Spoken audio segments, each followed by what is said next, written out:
Whenever you're ready, go ahead. Sinigang kare-kare dinuguan. The best way to learn about Philippine cuisine without eating it is by knowing the ingredients and how it is made. We call the U.S. the melting pot or the chef's salad because of all the different cultures that coexist in the country. But the one thing we all have in common is that we all enjoy eating.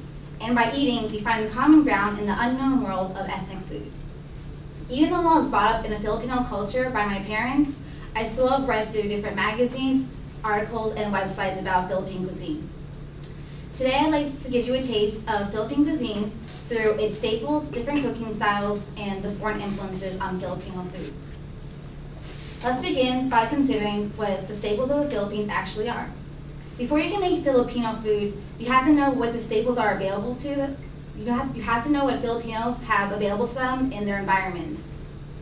The number one staple they have is rice, which is their source of nutrition and their foundation for the cuisine.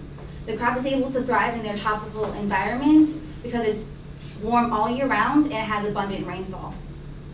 Rice is also used at every single meal and used in different ways like puto, which is dessert, and arroz caldo, which is a rice-based soup. The climate also allows for a variety of root crops like sweet potatoes, vegetables, and fruits. Another main staple in the Philippines is seafood, obviously because the Philippines is a bunch of islands that is surrounded by water. So there's a wide variety of reefs around it that can support all the different fishes and sea creatures. The last staple I'm going to talk about is animals. In the Philippines, they have as the main staples are pigs, water buffalo, deer, wild boar, ducks, and chickens, especially roosters that lose in rooster fights. According to Paul A. Rodell in his book, Culture and Customs of the Philippines, the Westerners might be off-put since Filipinos live close to their environment.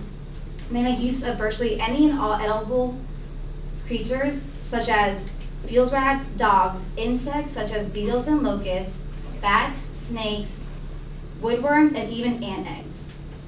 Now that we know the staples of the Philippines, we can discuss the different cooking styles that use them. The different cooking styles focus on fresh and simple dishes that can be stored and preserved for a long period of time. The most popular way of cooking is stewing, which is best represented in adobo, which is putting chicken or pork or both into soy sauce or vinegar with garlic or other things that like other parts of the country has. And then there's also sinigang, which is different kinds of meat and vegetables put into a sour broth that's made from acidic fruit. The second way of cooking foods is by roasting, and it's quick and it can cook the food on the outside to a crisp while trying to contain the juices and the flavors inside. And a good example is lechon, which is a whole roasted pig. Another way is steam cooking, in which Filipinos cover the food with banana leaves and put them on a grill, and basically the banana leaves contain the juices and the flavors of the food. The fish that the fishermen catch in the Philippines are usually fried, but if they don't want to fry it, they just salt it and add spices to it to preserve it. And if they don't want to eat the fish or fruits or other raw materials straight, if they don't want to cook it or anything, they just dip it into the many different kinds of sauces they have and just add flavors to it. According to Margaret McWilliams, in her book Food Around the World, A Cultural Perspective, Filipinos are fond of bagong, a salty fermented shrimp paste, and other sauces featuring soy or salty anchovy paste. Now that we learned the different cooking processes in the Philippine cuisine, we can turn to foreign influences on Filipino food. In the article from Gastronomica, the Journal of Food and Culture by Barbara Christian-Bolt Gimblett and Doran G. Fernandez, entitled Culture Ingested on the Indigenization of Philippine Food, we shouldn't be wondering what is Filipino food, but how does food become Filipino? This means that food doesn't originate from the Philippines, but it comes from other countries and originates in the Philippines. Over 1,000 years, China has traded and interacted with Filipinos, and through this interaction and trading, they have been able to switch foods over from both countries. And the main influence of China on Filipino food is that they both have similar climates, which allows for the same crops to grow in both climates. And the merchants who traded the different types of foods They were on the same socioeconomic level, which means that everyone was able to make these types of foods from China and not have to worry about the different costs and having to worry about if they couldn't receive the resources.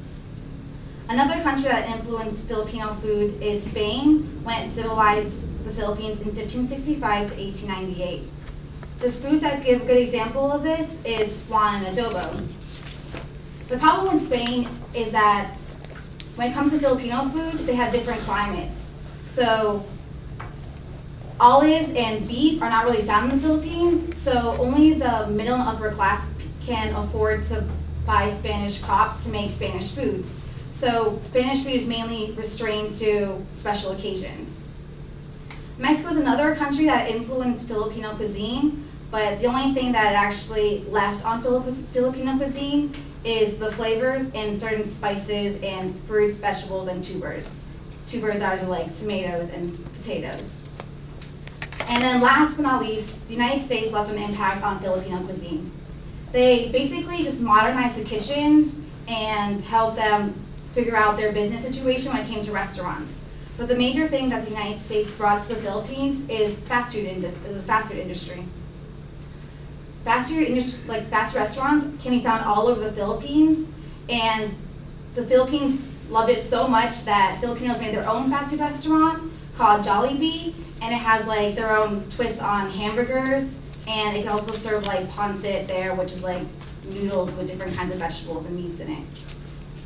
Although we didn't cover everything about Filipino cuisine, I hope the information that I've covered today can give you a feel of what to expect when eating Filipino food. As we conclude today, I hope you have a craving for Filipino food instead of a fear. By learning about the staples, techniques, and foreign influences on Filipino cuisine, I hope you have a better understanding of the cuisine without having to taste it. And now what do you think when you hear balut, pinakbet, and laing? Very good.